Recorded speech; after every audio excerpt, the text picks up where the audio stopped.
Charmine, if you've been following developments regarding the NYPD over the last few years, you might be familiar with the term Cop Watch. It is both an organization and a philosophy that encourages people to record with their cell phones encounters with the police. Well, an NYPD officer had to turn in his badge for trying to stop one of those Cop Watch encounters. The cell phone did not do the job, but the electronic eyes behind me kept rolling. The NYPD routinely tells the public, if you see something, say something. But in this case, Officer Jonathan Munoz saw something and, according to surveillance video and prosecutors, said something else that was anything but the truth. First, let's show you what really happened. Officer Munoz approached a woman on the sidewalk in March of last year when her friend, Jason DeSisto, grabbed a cell phone and tried to record the encounter.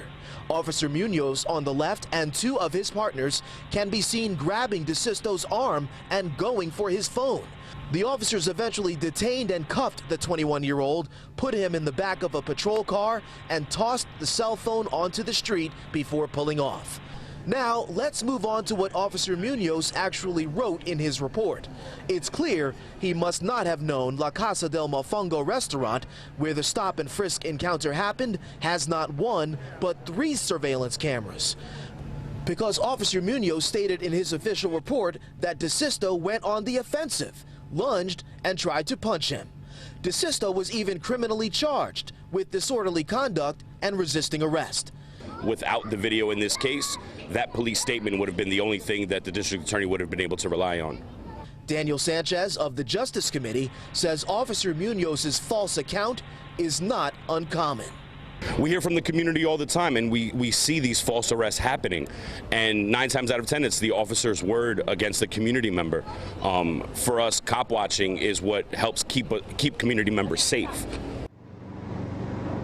Officer Munoz, seen in this photo sitting during a court appearance, faces criminal charges of making a punishable false written statement and official misconduct. Civil rights attorney David Rankin, who represents Jason DeSisto, tells Pix 11, quote, "We are heartened that the New York County District Attorney's Office chose to make an example out of Officer Munoz. The routine fabrications and misstatements by members of the NYPD has to stop, and we hope this indictment is a step in that direction." We've reached out to the NYPD for a response in this case. So far, we have not received one. Officer Munoz is suspended without pay. An internal affairs investigation continues, presumably involving the actions of those other officers.